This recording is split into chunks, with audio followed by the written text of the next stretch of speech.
मुझे याद है कि 1991 में ये इब्तिदा इसकी हुई थी द न्यूज़ की। तो उसमें जो जो जो मशीन्स वगैरह और जो जो टेक्नोलॉजी आई थी, मैं 1998 में हैरी ब्रिटन मेमोरियल फेलोशिप के लिए, कॉमनवेल्थ फेलोशिप थी ये, मैं यूके गया हूँ। तो वहाँ पे वो टेक्नोलॉजी कई अखबारात में नहीं थी। जब मैं ऑफिस में काम में मशगूल होता था, तो उस दौरान में मैं अल्हम्दुलिल्लाह बहुत अच्छा वो हो रहा था काम, और उसकी तारीफ़ भी हो रही थी। और फिर मुझे ये भी कहा गया कि क्योंकि मैं जब उसके अलावा जब वक्त होता था तो मैं रोता था बाकायदा तौर पे। और वो जब ऐसा होता था तो फिर वो मुझे ऑफ़र करते थे कि आप यहाँ से ऑफिशियल जो लाइन है उससे आप, उस वक्त मोबाइल तो नहीं था कि ऑफिशियल लाइन से आप, नो व्हाट्सएप वगैरह ये सब सारे कुछ तो नहीं था। तो वो कहते थे कि आप अपने घर कॉल करें ताकि आपकी होम सिकनेस कम हो जाए। मगर वो जो कॉल होती थी तो होम सिकनेस में इजाफा हो जाता था उसके बजाय। एक तो ये कि खामोशी इतनी ज़्यादा थी कि मैं आवाज़ सुनने के लिए खिड़की खोलता था और सामने फव्वारे की आवाज़ आती थी, और फिर मैं उससे कुछ ना कुछ सुकून हासिल करता, क्योंकि मुझे नींद नहीं आती थी। मेरा जी चाहता था कि मैं जब बाहर निकलूँ तो मुझे लू पड़े, वो जो लू पाकिस्तान लाहौर की में है। इस वक्त पड़ रही होगी। ये जो कैफियत थी ना मेरी होम सिकनेस की, वो ऐसी थी कि रात के वक्त मुझे नींद नहीं आती थी, और मेरा जी चाहता था कि मैं किसी और अपार्टमेंट का दरवाज़ा खटखटा दूं और उनसे कहूँ यार मुझे नींद नहीं आ रही। अच्छा, ये मीर शकीलुर रहमान और जो दूसरे मालकान है अखबारात के, आपका इंटरनेशनल एक्सपोजर भी रहा है, उस क्या फ़र्क आप देखते हैं उनमें और दूसरे लोगों में? यानी उनका इदारा बहुत ज़ाहरी आगे है बड़े सालों से, उनके वालिद साहब के ज़माने में भी। जी, और उनमें उनका एक रवैया, एक तो ये है कि वो जदीद टेक्नोलॉजी लाने के हमेशा हकदार रहे, के हक में रहे हैं। मुझे याद है कि 1991 में ये इब्तिदा इसकी हुई थी द न्यूज़ की। तो उसमें जो जो जो मशीन्स वगैरह और जो जो टेक्नोलॉजी आई थी, मैं 1998 में हैरी ब्रिटन मेमोरियल फेलोशिप के लिए, कॉमनवेल्थ फेलोशिप थी ये, मैं यूके गया हूँ। तो वहाँ पे वो टेक्नोलॉजी कई अखबारात में नहीं थी।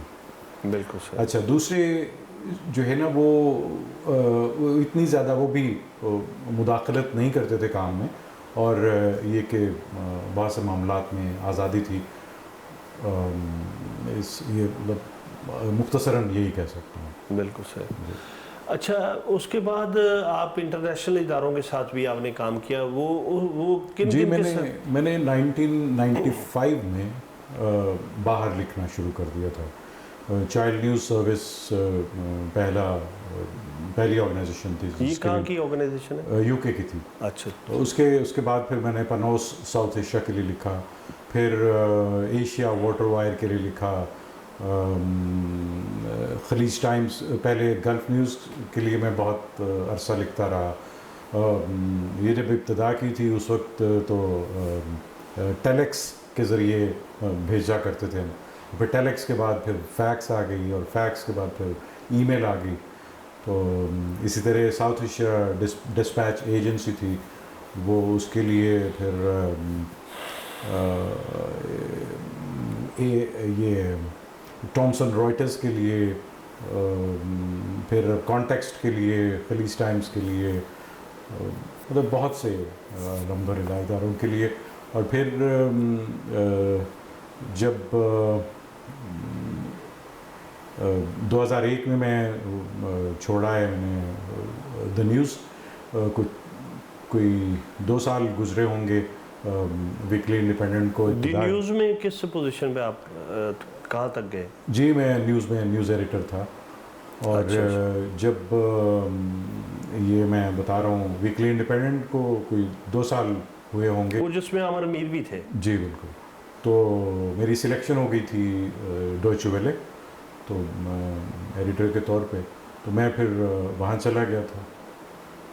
और उसके बाद भी फिर मैं DW साउथ एशिया के लिए लिखता रहा हूँ और DW उर्दू के लिए भी लिखता रहा हूँ। तो डोइचे वेले आप क्यों नहीं रह सके वहाँ, अपना सफ़र आप जारी नहीं रख सके? डॉयचे वेले बहुत अच्छा इदारा था, जिसका जहाँ पे लोगों का रवैया इतना अच्छा था, जहाँ पे वो जो आला अफसरान हैं उनसे लेके सेक्रेटरीज़ तक, वो उनका रवैया इतना अच्छा था और हमदर्दाना था कि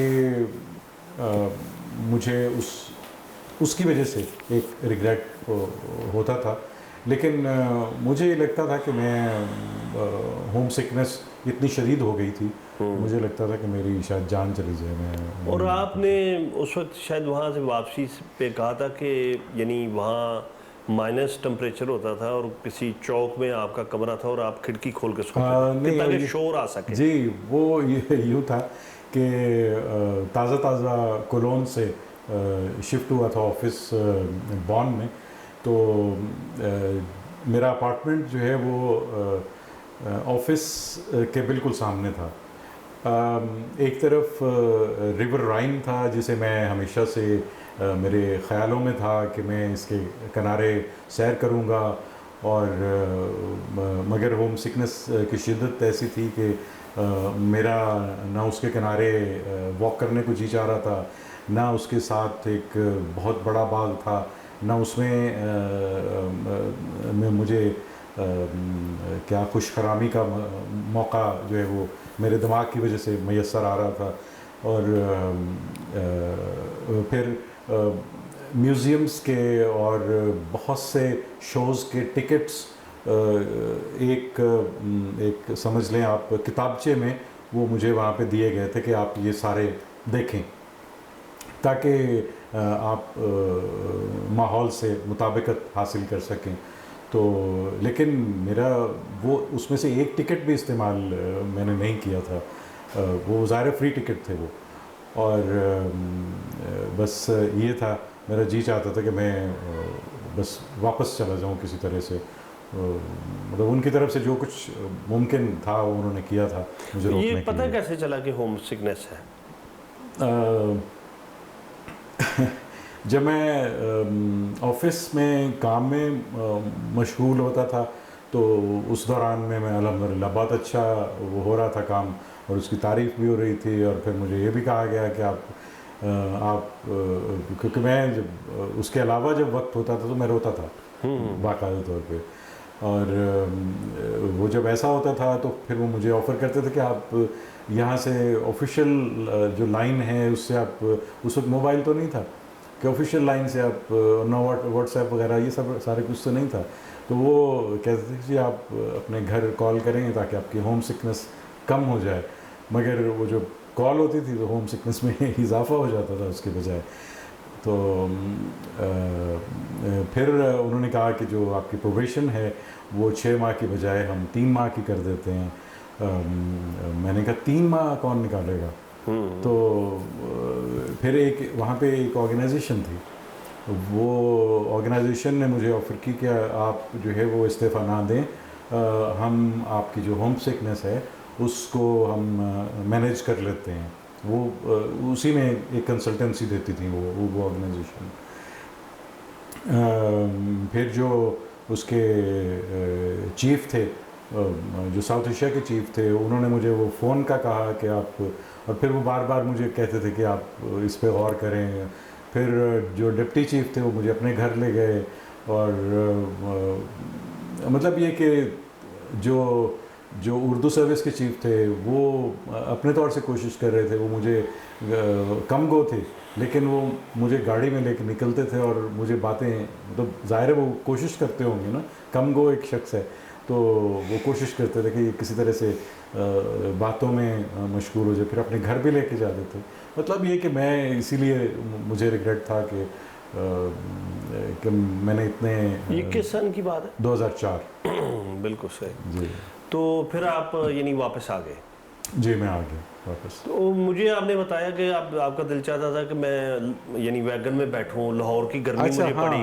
हाँ वो यूँ था कि एक तो ये कि खामोशी इतनी ज़्यादा थी कि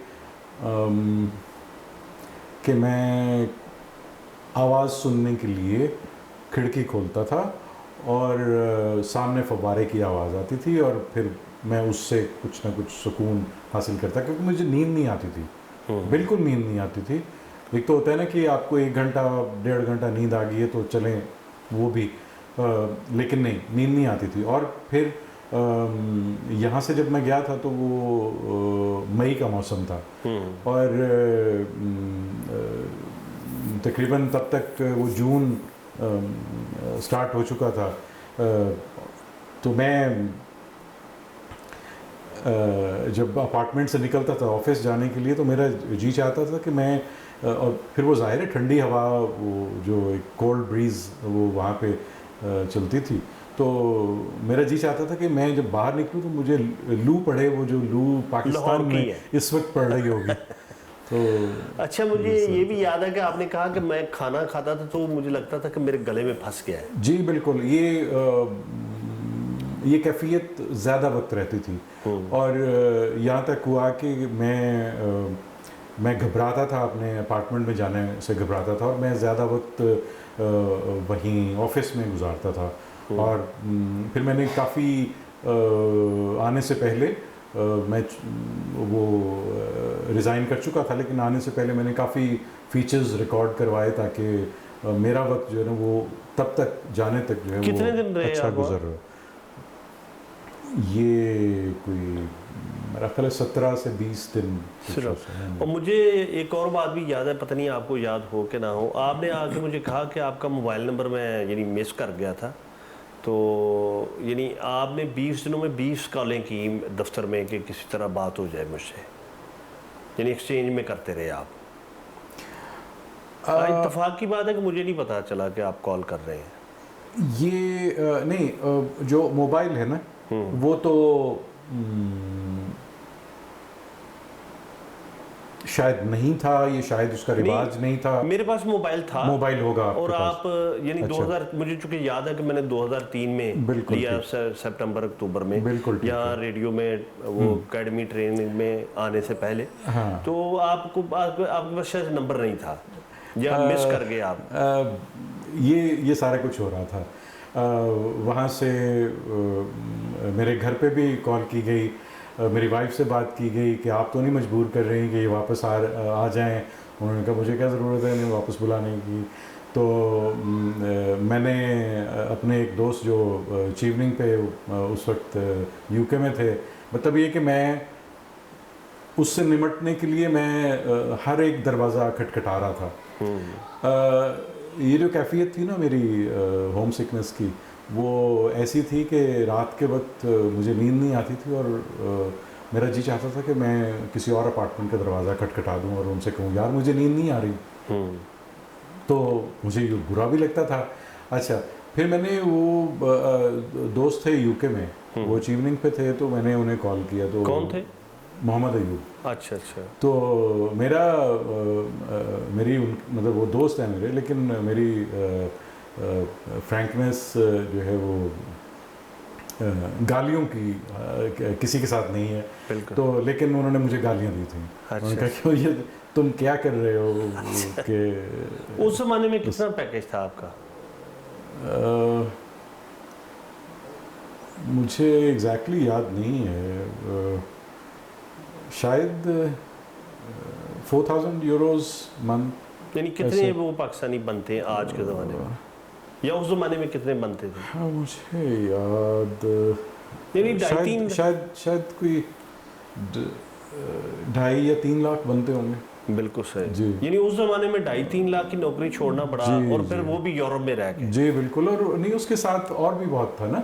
उसके साथ ये था कि मेरी फैमिली जो है वो यहाँ से मूव कर सकती थी टिकट्स के साथ। बिल्कुल टिकट्स के साथ, और प्लस जो सामान के अलावा जो सामान साथ होता है उसके अलावा ये मूव करने का 100 kg जो सामान है वो उसका भी वो DW ने पे करना था। उसके अलावा हर एक बच्चे का 200 यूरो अलग से था मंथली। अल्लाह मंथली। बिल्कुल सही। जी। तो यानी यहाँ असल में जो सवाल ये है कि एक ऐसा बंदा, आप खुद भी कम अमेज हैं, गुफ्तगू भी कम करते हैं, एक खामोश तबा यानी बाई नेचर, तो एक ऐसा बंदा कि जो लोगों में घुलता मिलता भी नहीं है, कोई उस तरह उसका वो सोशलाइजेशन भी बहुत नहीं है, तो वो किस तरह होम सिकनेस का शिकार हो गया? ये आप पे भी पहली दफ़ा ये शिकार हुआ वहाँ जाकर? नहीं, इससे पहले हुआ था, लेकिन उसकी शिद्दत इतनी नहीं थी। मैं ज़ाहिर है कि बताया मैंने कि 1998 में मैं कॉमनवेल्थ फेलोशिप में वहाँ गया था, तो वो उसमें इतनी शिद्दत नहीं थी, मैंने वो मैनेज कर लिया था। लेकिन उसकी भी वजह ये थी कि ज़ाहिर है और कलीग्स साथ थे जिनके साथ सुबह से लेके रात तक, जब तक आप मुर्दा हो के सो नहीं जाते, तो तब तक जो है वो एक वक्त गुज़रता था। तो बाद में भी सूरत ऐसी रही है मेरी कि किसी कॉन्फ्रेंस पे गया हूँ तो मैं कई जगहों से 2 दिन पहले वापस आ गया। अच्छा अच्छा। हाँ, चाहे वो स्विट्ज़रलैंड है, चाहे वो मेक्सिको है, चाहे वो कोई भी, इसमें कोई तखसीस नहीं, कोई भी मुल्क है। कितने दुनिया के मुल्क फिरे हैं आपने? UK, Germany, Mexico, Malaysia, Thailand, इधर श्रीलंका, इंडिया, भूटान, नेपाल, मेरा ख्याल ये कुछ ऐसे हैं ममालिक जहाँ।